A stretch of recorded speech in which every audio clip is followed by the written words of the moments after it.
السلام علیکم ناظرین، پروگرام ٹاپ سٹوری کے ساتھ میں ہوں صبا پرویز۔ آج ہمارے ساتھ اسٹوڈیو میں موجود ہیں عاصم امین صاحب۔ پچھلے کچھ دن سے خبریں چل رہی ہیں کہ پاکستان ڈیفالٹ ہونے جا رہا ہے۔ جی سر، اس پہ آپ کیا کہیں گے؟ بسم اللہ الرحمن الرحیم۔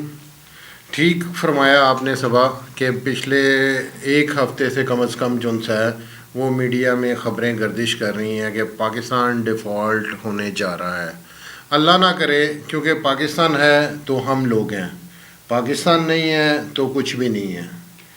اب مسئلہ یہ ہے کہ بدقسمتی کے ساتھ ہمارے جو سیاستدان ہیں ان کو صرف اور صرف اپنی کرسی کی لالچ، کرسی کو بچانے کی لالچ، اپنے بینیفٹ لینے کی لالچ صرف وہ نظر آ رہی ہے، اور کسی چیز کو کچھ نہیں دیکھا جا رہا۔ اب ڈیفالٹ ہوتا انسان کیا ہے؟ آپ دیکھیں، میں ویسے چھوٹی سی ایک مثال دیتا ہوں کہ آپ کسی سے قرضہ لیتے ہیں یا اپنا گھر چلانے کے لیے آپ قرضہ لیتے ہیں، تو لازمی بات ہے وہ اس قرضے کی ادائیگی بھی تو کرنی ہے آپ نے۔ اگر وہ قرضہ آپ اس کو واپس نہیں کریں گے، کھا جائیں گے، تو وہ آپ کو دوبارہ قرضہ کون دے گا؟ ڈیفالٹ اسی طرح ہی بڑھتا ہے کہ مثال کے طور پہ آپ کے ملک کے اوپر 73 ارب ڈالر کا قرضہ ہے، جس کو 73 ارب ڈالر کا قرضہ ہے جو ہم نے 3 سالوں میں دینا ہے۔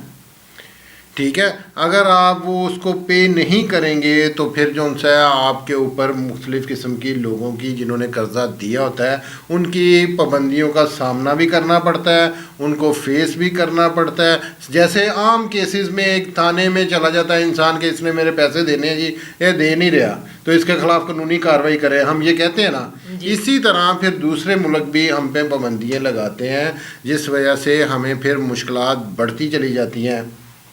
اب مثال کے طور پہ 73 ارب ڈالر کا ہم نے قرضہ دینا، ہمارے پاس پیسے ہیں 6 ارب ڈالر، 6 ارب اور 73 ارب کہاں گیا؟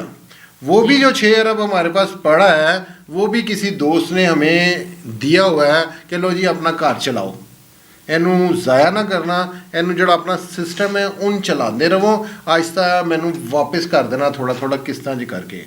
جو ہم نے کم از کم اس سال قسطیں دینی ہے نا، ابھی وہ 28، ابھی 73 کو چھوڑ دیتے ہیں ہم، 28 ارب ڈالر کی جو ہے نا وہ قسطیں ہم نے اس سال میں دینی ہے، تو وہ ہم دے سکتے ہیں کیا؟